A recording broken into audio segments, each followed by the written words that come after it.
Deus não é um Deus distante, mas um Deus presente em nossa vida. Frase de um dos pais da igreja, chamado Agostinho de Hipona, do século V. Muito bom dia, na graça da paz do nosso Senhor e Salvador Jesus Cristo. Que Deus esteja com você nesta semana. Estamos trabalhando, estamos aí buscando sustento da nossa família. Eu espero que esteja tudo bem com você. E você que está desempregado, que o Senhor possa estar abrindo a porta de trabalho. Hoje nós vamos iniciar meditando na carta que foi escrita pelo apóstolo Pedro no capítulo 1, do verso 13 a 17. O apóstolo escreveu essa carta, como quase todas as cartas universais, com o objetivo de alimentar a esperança, né, dos irmãos e a santidade deles em meio às perseguições, em meio aos desafios da jornada da fé. Eles escreveram essa carta, então, essas cartas, esses apóstolos, para que a igreja encontrasse força, encontrasse apoio, encontrasse ânimo na sua caminhada, né? Que valesse a pena essa jornada. Então eu vou ler o verso 13 e 14 do capítulo 1, que diz assim: Por isso, cingindo o vosso entendimento, sede sóbrios e esperai inteiramente na graça que vos está sendo trazida na revelação de Jesus Cristo. Como filhos da obediência, não vos amoldeis às paixões que tinhais anteriormente na vossa ignorância. Então, primeiramente, aqui o apóstolo Pedro, né, ele já vem introduzindo o assunto e ele está aqui, então, falando sobre essa nova vida do cristão e de como ele precisa estar preparado, né? Ele precisa preparar a sua vida cristã continuamente, porque agora ele tem uma nova identidade em Cristo, esse cristão. Então, ele precisa buscar viver essa nova vida. Não é só falar que agora é um cristão, mas houve uma mudança radical no seu comportamento, nas suas atitudes, né? E o que Pedro está chamando a atenção aqui é para isso, primeiramente para esse preparo que os cristãos ali da época do seu tempo deveriam ter. Eles deviam se preparar, né? Eles deveriam buscar essa preparação. Agora que eles são novas criaturas, eles precisavam confiar na esperança da graça. Não era toda a mudança de vida deles, não era resultado dos méritos deles, mas da graça de Deus na vida deles.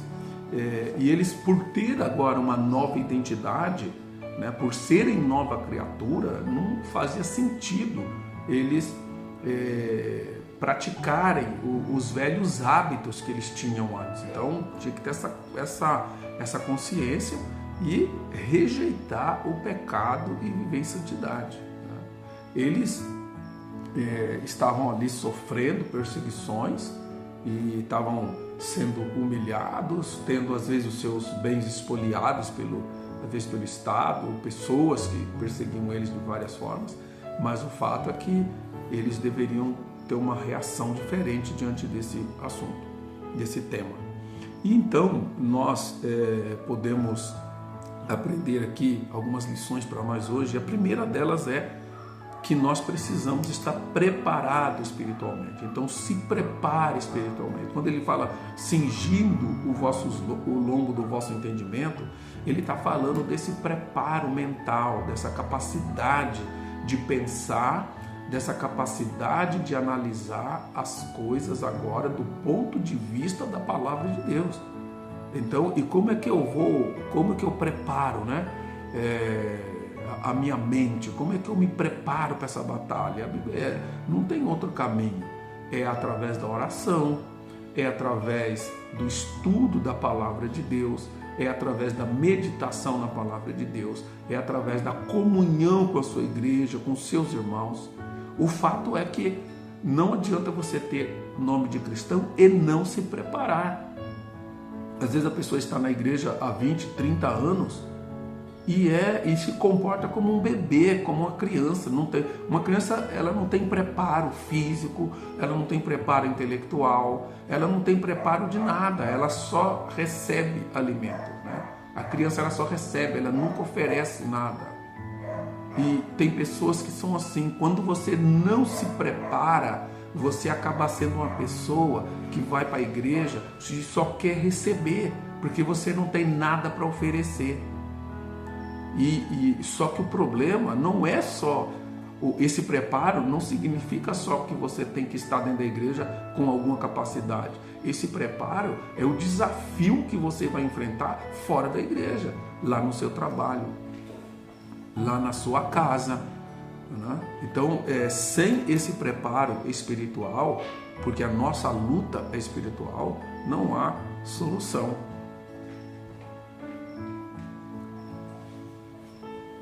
Então, o que nós precisamos no segundo momento? Então, depois desse, por que essa necessidade de preparo? Para ter autocontrole, né? O preparo vai me ajudar a ter autocontrole e clareza. Então, você precisa ser um cristão que tenha autocontrole e clareza. Isso significa que você tem que ser uma pessoa sóbria. E não tem como ser sóbrio se não estiver preparado, se não tiver uma mente preparada. Quantos cristãos são descontrolados? São descontrolados emocionalmente, são descontrolados nos negócios, são descontrolados nas finanças, são descontrolados nas relações. Ele não tem equilíbrio, ele não tem sobriedade, ele não sabe lidar, né? E o cristão precisa ter esse autocontrole, né? Mas como que é 100% um trabalho meu? Não, né? Nós esperamos na graça. Esse preparo, esse autocontrole é fruto da graça de Deus, do favor de Deus na minha vida. Foi pela graça que Deus me resgatou lá do mundo do pecado e me trouxe para o seu rebanho. Então eu faço isso com esperança na graça. Eu faço isso porque eu sei que Deus está presente, eu sei que Deus está me conduzindo, eu sei que Deus está me orientando. Então eu preciso crer, eu preciso ter essa esperança de que através da graça Deus me sustentará para fazer e seguir essa vida. Então, viver em obediência, viva em obediência. Por ter uma nova identidade, é característica de um filho de Deus a obediência. Todo pai anseia, né, e se alegra quando o seu filho é obediente. A obediência é um valor inestimável. E no coração de um cristão que nasceu de novo, viver em obediência a Deus é o máximo, né? É o que se espera de todo cristão, viver em obediência. Então, você tem uma nova identidade, né? Você é uma nova criatura.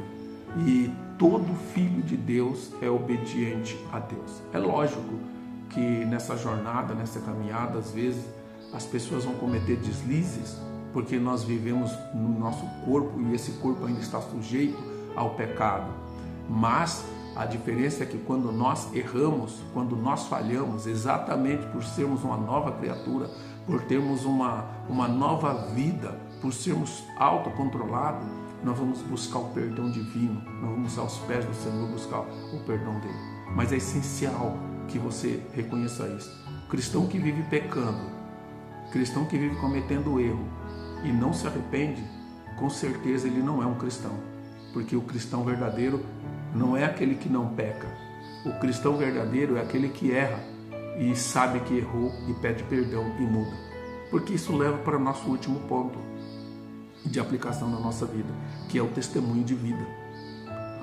Não adianta nada você estar na igreja cantando, pregando, ensinando, até mesmo evangelizando na rua, se o seu testemunho de vida não é condizente com aquilo que você fala. E o que Pedro está chamando a nossa atenção aqui é para essa coerência entre o que eu vi, o que eu falo e o que eu prego, e o que eu vivo, certo? Então que Deus possa nos conduzir nesta manhã através da graça dele, ele possa nos fortalecer e nos preparar e nos dar o desejo do preparo para buscarmos a presença dele em todos os momentos da nossa vida, ok? Então Deus te abençoe, nos vemos na próxima oportunidade. Até lá!